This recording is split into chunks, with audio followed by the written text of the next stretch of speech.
The very recently convened Joburg Indaba brought together a wide range of stakeholders in South African mining and energy and other fields with the hope to get some conversations going around investment in the sector in order to grow the economy. The banking and finance sector is a key stakeholder in this ecosystem, and for more perspectives on this, I'm joined by Nedbank CIB Sector Lead for Mining and Chemicals, Vusi Mpofu. Vusi, thank you very much for joining us. With the world going through this pandemic, can you briefly summarize the state of the South African mining industry and how they're managing? Gary, thank you very much. Thank you for having me, and thank you for that question. So South African mining, very much in the way that a lot of corporates have struggled throughout the pandemic, has also faced its challenges, for such an unforeseen event as we've seen in the past 18 months. But that said, they have been somewhat insulated by a number of factors, primarily the fact that in the initial lockdown as South African mining, there was special dispensation rated as essential services. So a lot of the miners were able to carry on operating. The second key inherent attribute that the miners had is that from an occupational health and safety perspective, they're quite geared to respond to COVID regulations and the stringent regimes that were put in place to make sure that workers would work in a safe manner. And if you extend that to the vaccine rollouts, they have the infrastructure and the systems in place to make sure that this is done in an efficient way. Over and above that, the return in demand from the global market has meant that we've seen a period of elevated commodity prices, which have meant that the miners have fared far much better than other players within the global commercial space. Thanks, Gary. What are the key challenges that the industry is now facing, and how are they responding to these? Well, at any given point, any business will be faced with multiple challenges. From a mining sector perspective, we've over the years been speaking about policy uncertainty.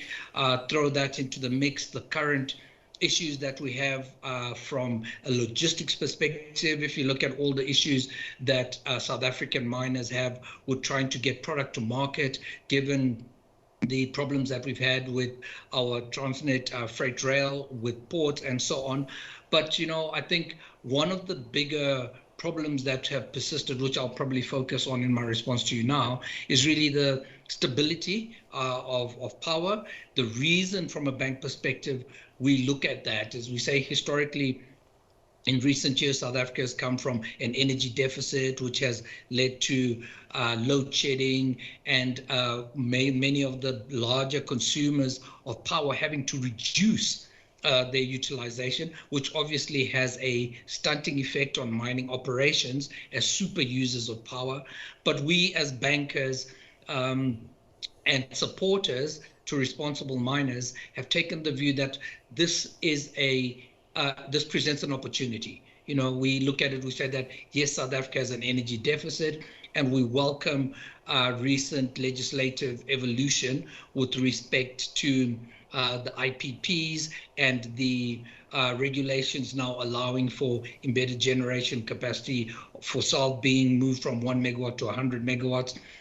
So the response really from the miners has been to solve for two things. We have been looking to solve for the stability of that energy. Number two, we speak to an environmental imperative in a contemplation of renewables. And for the bank, that really presents a great opportunity, because we are able then to step in and assist from an energy finance perspective and our known expertise in the renewable space. What efforts, and obviously the ecosystems and environmental friendliness is very much part of all the talk shops in all these get-togethers.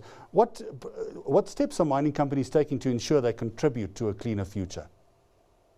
That's a very important question. And I use the adjective important because over the past few years, we've definitely seen a greater focus from all the reporting that comes out of our clients on the ESG element of reporting. So there's a great focus on the SDGs as they are currently framed, And the imperative has gone beyond just talking about it. So we do find that a lot of the miners are embracing the new way of doing business. Historically, it's always been quite a regulated environment, but we do see that now the miners are definitely on a glide path of decarbonization.